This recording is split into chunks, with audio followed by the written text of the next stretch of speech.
What's going on, Badger Nation? Welcome to the PPC Den podcast, your home for all things Amazon advertising tips, tricks, and strategies to make your Amazon advertising life a little bit easier and a little bit more profitable. As you can see on my screen, we created a decision tree to help you understand why your sales could be down for a product. I created this decision tree with my dear friend, Elizabeth Greene from Junglr, and we walk through some of our thoughts and decisions that you should analyze before you begin to optimize your PPC campaigns. You can get a copy of this, share with your team, use it yourself at the link in the description below as part of our big Google Sheet of Amazon optimization. So we're about 250 episodes in on this podcast, and we've categorized and indexed our information so it's easy to access, and you can just search for what you're looking for. This is logged under decision tree, so just go ahead and search that and you will find it. We walk through it. It's a great episode, and I'll see you inside the Badger Den. Let's go. I've launched campaigns and picked keywords. I've got my bids, set placements too, and bad mistakes. I've made a few. I've had my share of wrong keywords, but I've got through. We are the PPC Den, my friend.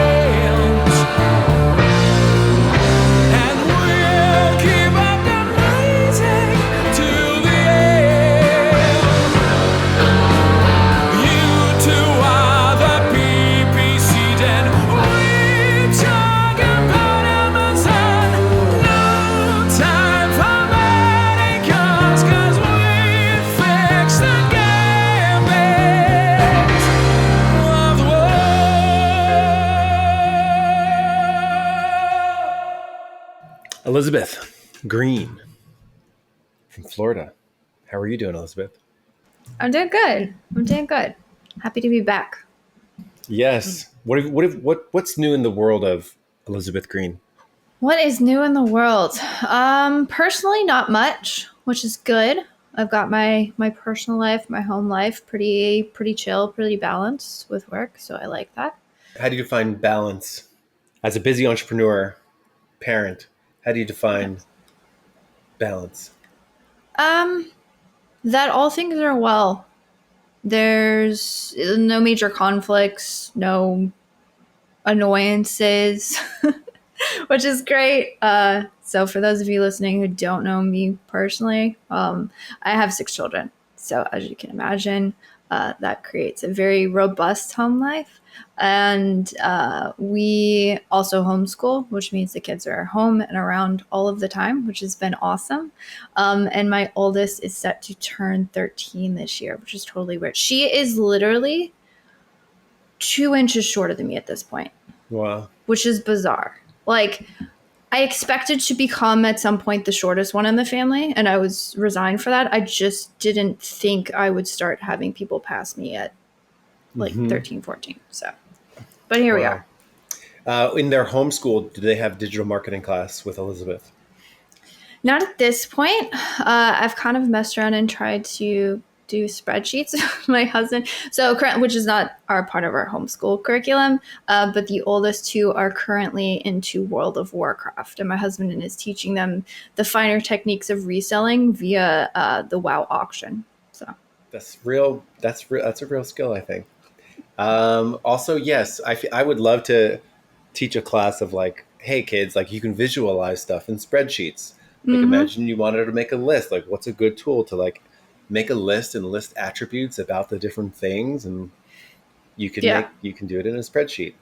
No, they have in their math, they have a lot of word problems, which is funny because I hated word problems growing up, but like that's what we deal a lot with is like varying data with like contextual calculations based on things. So it's really good to learn those things, but they'll Johnny ask has for an help. Amazon store.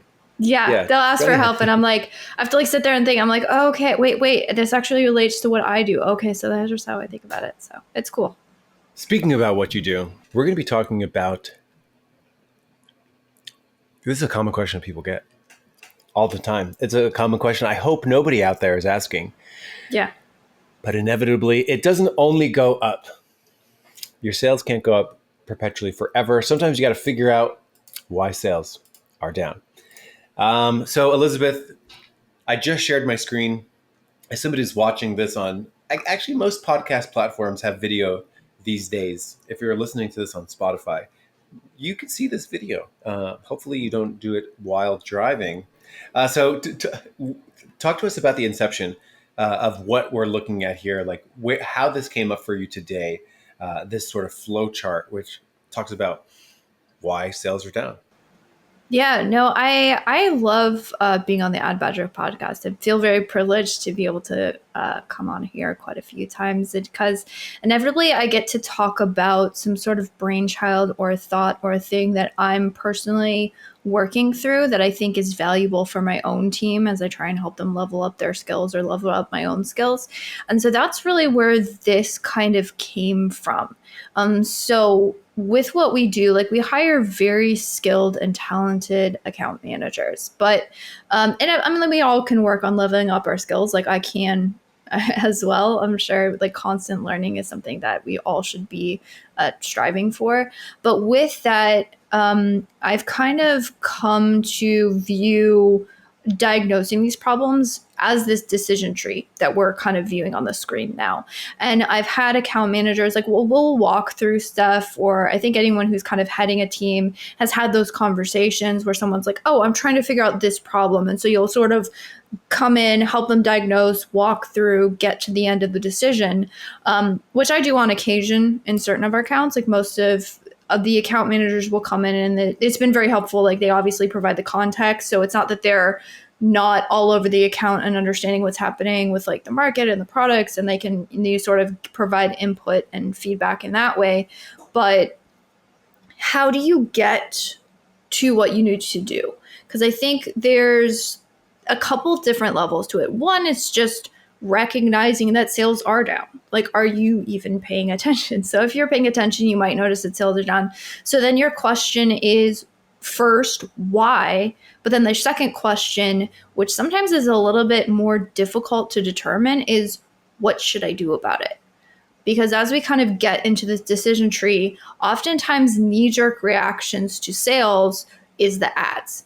And don't get me wrong, like that is a huge piece of what happens with sales. Oftentimes, as goes the advertising, so goes the account, but there's other factors. And so the question when you're trying to figure out why is, what are the factors? Do they involve ads? But then what the heck am I supposed to be doing about it? Because it's one thing to know, but we all know that really when it comes to making changes, it's not about this like headspace and understanding. It's about then taking your headspace and understanding and outflowing that into some form of action. So I'm getting the question, not a question for my team, but I had asked them like, okay, if we were going to create some sort of internal training or project or initiative to really dig deep, what is something that you all would find valuable? And this was by far the most common answer is, hey, I really want to get good at diagnosing these things. Mm-hmm. I think a lot of times if somebody asks the question, why are my sales down? And then the next thing they ask is, what should I go change in my PPC account? You skipped a big middle portion of questions that you need to ask before you go into your PPC account and begin to make changes. So this is sort of what this visualizes, where, if your sales are down for a product, the next thing you do should not be open up your PPC account and start bashing it with a hammer. There's a whole decision tree that you should think of and consider when your sales are down for a particular product. Mm-hmm. And that's what we're looking at today. Also, you mentioned, yes, many people are like, oh man, I was listening to the Ad Badger show and I was able to send this to someone on my team and they just like started doing the thing, which is great. So this flowchart go get it. It's in the description. So basically, and we'll probably, like, as we talk through this, we might want to customize and make edits to this live here as we go through this. So why are your sales down? And check out sessions. So we're actually going into, sessions. You can get this from business reports, and you want to see if your sessions are down, because if your sessions are down, then most likely your sales are down on your PPC for the product. And then you can begin to peel apart and, well, why are my sessions down? The first thing I know, like, we actually had some different ideas about like where our brains went.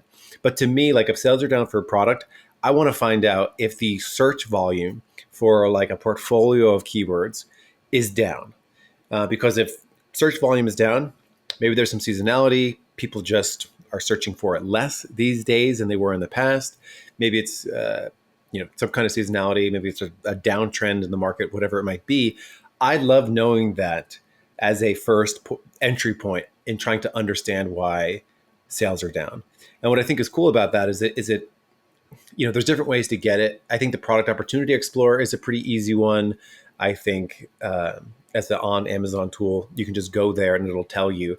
And then you can actually like click into like the top products for that niche.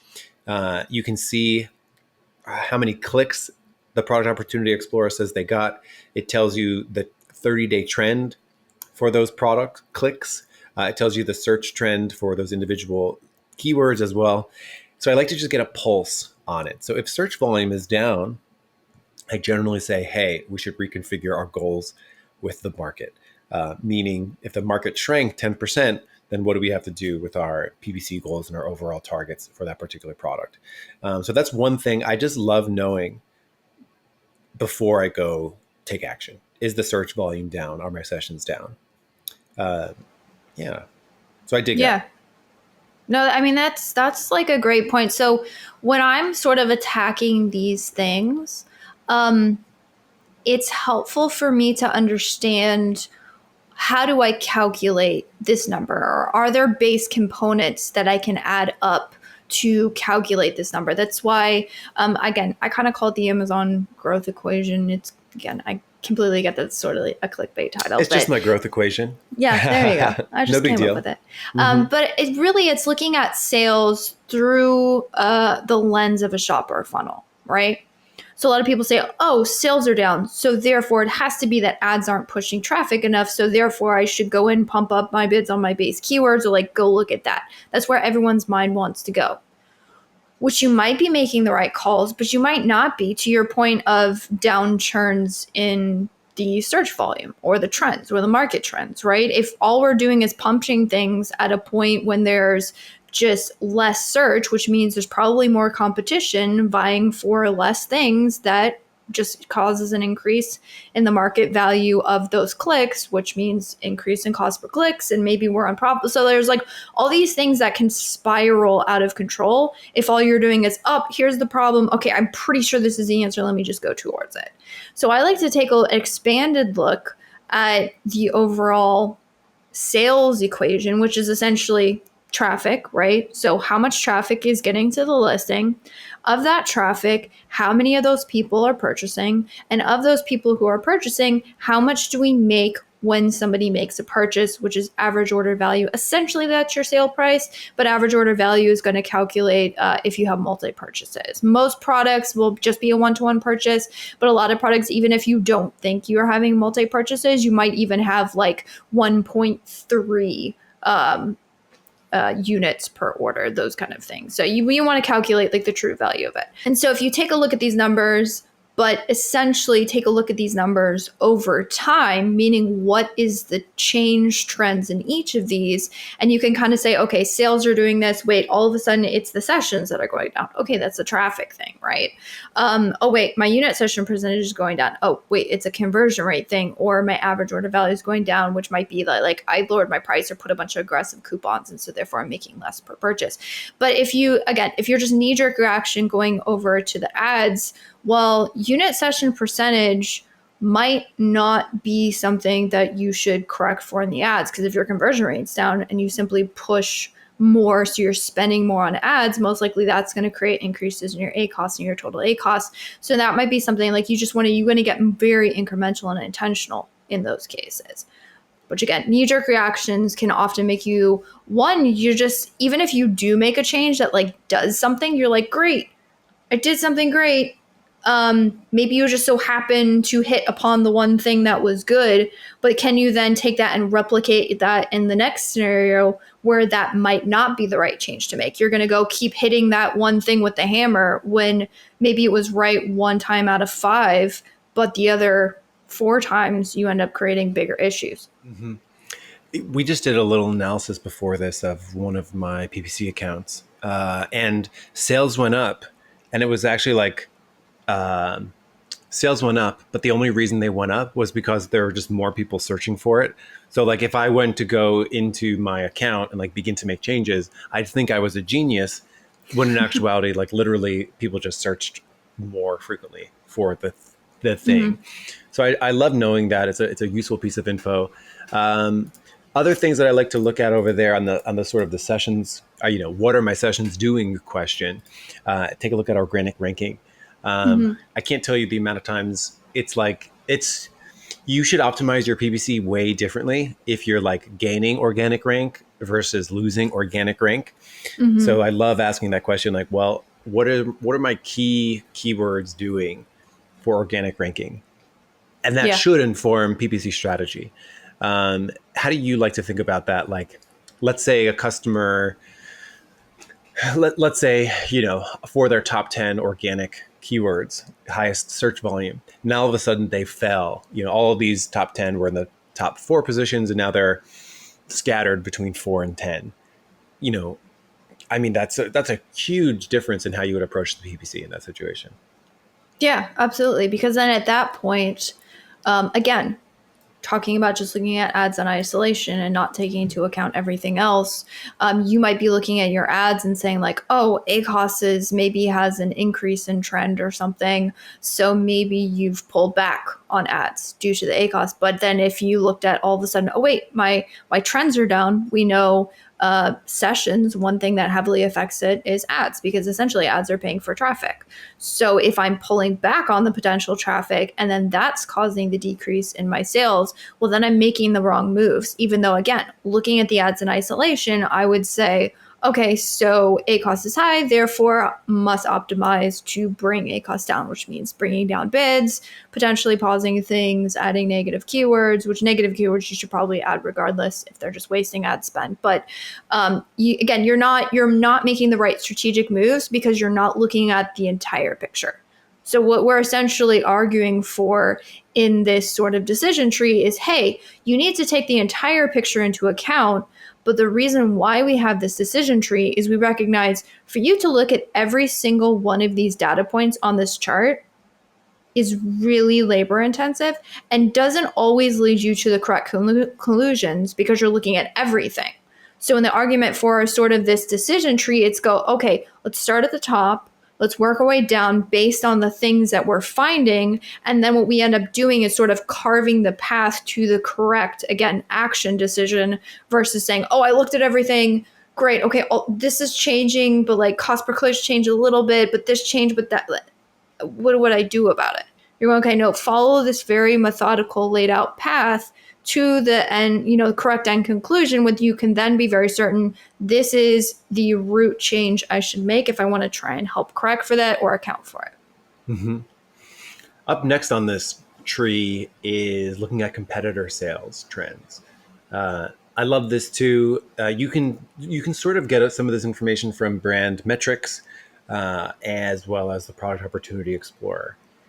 Some of the things I love doing is seeing the sheer amount of competitors, have they gone up?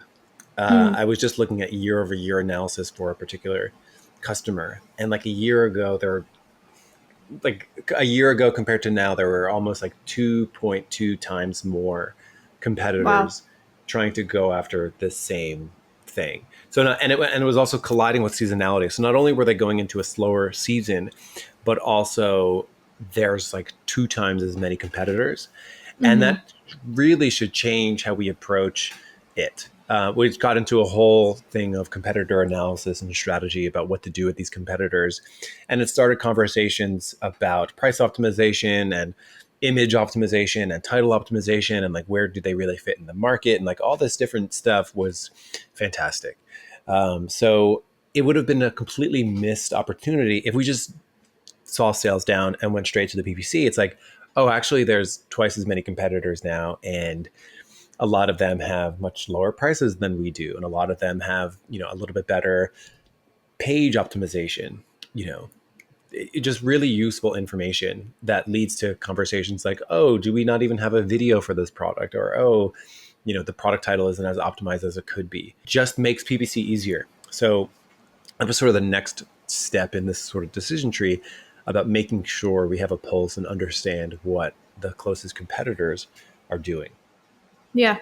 Yeah. I mean, that's a great point. And then also looking at, so if search volume is down, that kind of feeds into the competitor sales trends a little bit. Because oftentimes we'll go and look at the top ranked competitors on the searches that we're trying to rank for. And if their sales are down, it's a market trend.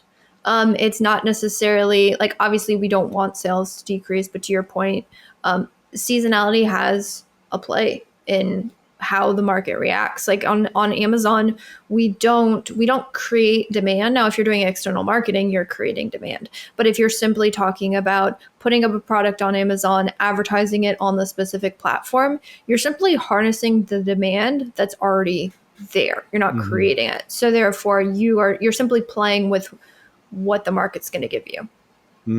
Right. There's a total market size that you are hereby limited by. So that's a lot of sessions down stuff, looking at what the competitors are doing and all that good stuff. We didn't write on our flow chart, but it might be a really interesting question. What if your sales are down and then you go and look at your sessions and the sessions are up? So if your sessions are up, but your sales are down, that means there was some kind of unit session percentage fall. Like you got more sessions, but your sales went down. So your unit session percentage is next, and something to look at. So when you are sort of thinking of this analysis, what's cool about this is that it's incorporating, customer sessions and looking at, this is the closest thing we have to like a product conversion rate. And that can kick off a conversation about on-page optimization. Yeah, absolutely. And like you drew a point from on-page optimization to competitor analysis, because it really. So I have a video I recorded that's coming out in a little bit talking about kind of the shopper sales or the sales funnel and what pieces can you optimize. And one of them is conversion rates or click-through rates. And then also talking about, hey, a lot of people will look at their main image like, oh, my main image is great, or my title is great, or my price point is great, because it's something that I've determined works well for me. So I completely sympathize between sellers needing to, have a low enough price that the market will, want to purchase your product, but also you're balancing that with profitability. So, I mean, I completely get like cost of goods or shipping going up and that really hurting and you needing to change pricing. That being said, there are some sellers who don't take a very frank look at what the market is requiring. So for instance, if you are doing listing optimization, oftentimes all you're looking at is your listing, right? So you're opening up your listing page, you're going, oh, my main images are great. Here's the price point that I've determined in relation to, how good my images are. And don't get me wrong, if you spend the time, and it takes time and it takes understanding your shopper base, you can become the premium product in a space, providing that particular market gives a crap about having a premium option. There are certain people, depending on the market, depends on how many people are willing for that upsell. It can be done. But to do that requires very sophisticated understanding of the market and a heck of a good listing. You can't have a listing that's just a little bit better. It has to scream, I am worth this $10 extra. like I said, it can be done. I've seen sellers do it, but it's not, it's constant iteration, it's constant innovation, and it's taking a look not just at your listing. So you don't want to only open up your listing and say, where can I improve? You want to go search your top keywords. You want to look at your product on, maybe you're running product targeting ads on a top competitor. Look at your product in that carousel. Is there something that would even make someone click on it? I know your eye goes to it because this is your product. Look at it in the sea. Look at it what is the context that a shopper is going to run across your product? And in that context, how appealing is your product? And if you're willing to make a very hard and frank look at this, you're going to come up with solutions and innovations and listing optimizations that you might not have seen otherwise. If you're like, oh no, only opening up my listing, it's really good. It might be good, but is it good in context? And that's what you probably should ask yourself. And then we can sort of slide into PPC stuff. So understanding what the competitors are doing, understanding what your organic rank is doing, understanding what the overall search demand is for your niche, getting a good understanding of that, taking a look at your on-page optimization to just get more conversions from the traffic you do have, then we can slide into advertising spend for the product and just sort of overall PPC metrics. And then, you ask yourself, well, what are the components of advertising spend? Like, what are the components of how much I spend? It's like, okay, what is my CPC doing? What are my clicks doing? How many impressions am I capturing? And then I love looking at search term impression share. What was my average search term impression share month 1 versus month 2? Did I just lose a whole bunch of impression share? Sponsored Brands has a benchmark report where you can see how you're doing versus competition for your PPC. Brand metrics isn't on the screen, but brand metrics can give you a pulse of all of this. So you can just sort of, what we're looking for is like, what happened to the PPC stuff over month 1 versus month 2 to lead to a sales decrease. And it begins to kick off a lot of questions like, did CPCs go up? Did they go down? Where do they go up or down? And that leads you to basically, you want to pinpoint what to do. You don't want to go in with a sledgehammer and just start bashing up the kitchen. You want to be like very precise and specific and find where the big movements, where are the levers that you need to pull on to make sales go up. Yeah, no, absolutely. To your point. And the reason why we put spend on here is we're not saying that advertising does not have or cannot have a significant impact on your sales. And as we said before, your advertising, essentially you're paying for traffic. So if you're looking at sessions coming down, it makes sense to factor in the advertising spend, right? Because you go, okay, I'm getting less traffic. Am I paying less because you're paying for clicks? So essentially you're paying for that traffic. So you're saying, am I just spending less on this? Maybe it's that I significantly optimized and I didn't realize I optimized things that were adding quite a bit to my traffic flows. So then the question is just like, is this go up? Is this go down? What are my trends? And then we're saying you can break down the advertising spend into these other factors, very similar to how we broke down sales into like, okay, it's a factor of traffic, how much traffic's converting, etc. You can do the exact same with spend. So I like looking at spend in a factor of cost per clicks, because again, looking at what numbers can I use to calculate this number that I'm trying to figure out why something changed, I can take cost per clicks and I can multiply it by clicks, and that's essentially going to give you your ad spend. So then the question is, did I have a change in cost per clicks? So if your cost per clicks, and again, these are going to be averages, but our averages are going to lead us to the correct answer, which is why we're starting. We're not going, oh, did the cost per click change on these 5 keywords? They might have an impact or they might not. It just depends. But I can look at my averages and go, oh, wait, my cost per click's like significantly dropped. Like maybe I had like a 10 or 15 cent. Again, this is on average. So we're talking like the majority of the account. If I had like a very significant drop in cost per clicks, I could say, okay, well, why would I have a significant drop? Most likely it's because we did some aggressive optimizing on things. So then that would be, okay, where did I aggressively optimize? But there are certain times, like, so for instance, there were some of our accounts that had a very significant increase on Prime Day. right? So jump and spend, obviously, which is to be expected. But the question was, when I was trying to go through, because there was a couple of accounts, I'm like diagnosing, okay, what was our strategies and, what were we running on these accounts? One of the things that I looked for when I was trying to see, okay, what changes caused the increase in the spend, it was a function. So what we have a graph that we use, we have an analytics tool called KPOC. And again, you can do this in your ad console as well, but you would overlay the cost per click trends with your click trends. And it's like, which of these had the greatest spike or maybe decrease? And I said, oh, okay, so actually cost per clicks remained steady, which means for most of our accounts, we didn't significantly increase bids on things. But what happened is that there was such an influx of traffic. So then I could say, okay, so if it was clicks, is it like that we got more impressions? Did like that go up? Okay, yeah, it was an impression thing. So we had a very huge spike in search traffic, which then caused higher percentage, more clicks, which that's why that caused the spend increase. So if oftentimes what'll happen is if someone sees a spend increase, they're like, oh my goodness, you went and increased and you got super aggressive.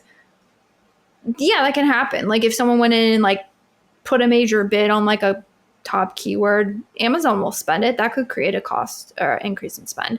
But it also could just be a traffic increase, which is essentially what happened to most people on Prime Day. It wasn't even that they got super aggressive with stuff. It's just more inflow. And so by looking at, again, kind of these base pieces, I can go, okay, did I super optimize or do I have more clicks? And if it's more clicks, then it's either there's more traffic or sometimes it's I added a whole bunch of new campaigns. So I have majority of things to get clicked on.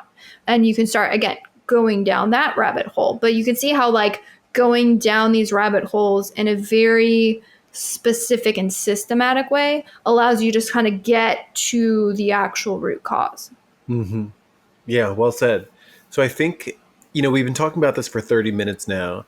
And I think like when sales are down, it's a result of either the market is down, your organic sales are down, your PPC sales are down. And then why are those things down?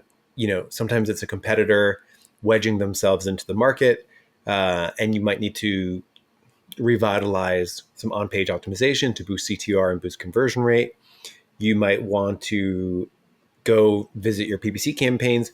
I would actually say even still today in 2023, a lot of times, like if sales are down, one of the easy antidotes is, and this is semi-temporary because you still want to address the existing campaigns, but I would still say even today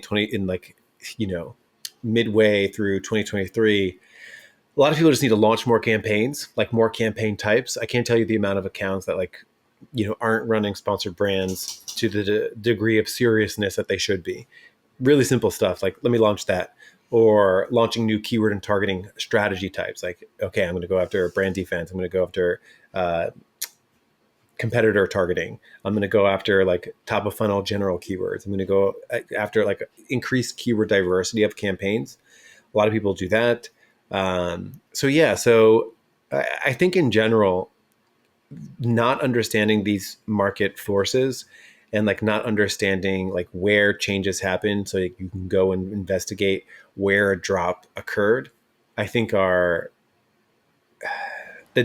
like part of the difference between like an advanced marketer versus a newer one who like just wants to go look at the SOP and then like what's the problem with the SOP? Well, it's not taking into a lot of the care and thought of like all these different things that go into it. Do you think we missed anything on this chart? Like as you look at this flow chart, like I'm sure we did. Does anything come to mind like that we could add more at the buzzer here? No, I think this is pretty good. I think the only piece I might add to this, and I don't know if we need to add it to the flowchart necessarily, but when diagnosing changes in the ads, how we were talking about, okay, getting from what happened to like what action steps do I take? So if I'm diagnosing a change in spend, I like to figure out where is that data point the highest in the account. So for instance, if I was diagnosing, again, increase in spend, right? I would say, okay, what are my highest spending campaigns. And this is actually super easy. I do it in Campaign Manager. You don't even have to have a tool. It's you can see on the graph where the change kind of spiked. Like you can kind of see the point of origin. So you take date ranges before, date ranges after, you open them up in two browsers, and you sort by spend. So if I'm diagnosing spend, I'm sorting, right? Then I compare those two date ranges and I say, okay, I mean, this is really easy. So we did it in one account. My account manager was like, I can't figure out, like all of a sudden spend like dropped overnight. I'm trying to figure out, I'm like, okay, point of origin. I set the two date ranges, sort by spend, sort by spend. Wait, prior to these three campaigns had significant ad spend. If we look at prior post dates, none of these campaigns are within the top. So therefore it's isolated to these campaigns.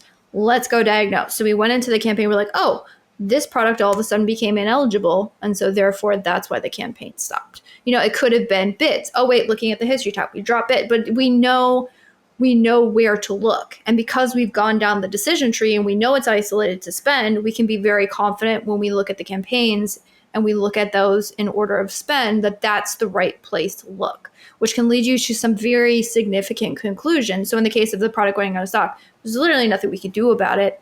But now we're not going, oh my gosh, sales are down because spend is down and freaking out as if there was some sort of thing that we need to do about it. No, what we need to do is probably pause those campaigns for now, wait for the product to go back in stock, notify the client that we are seeing these kind of things, and then move on and wait for the stock to come in.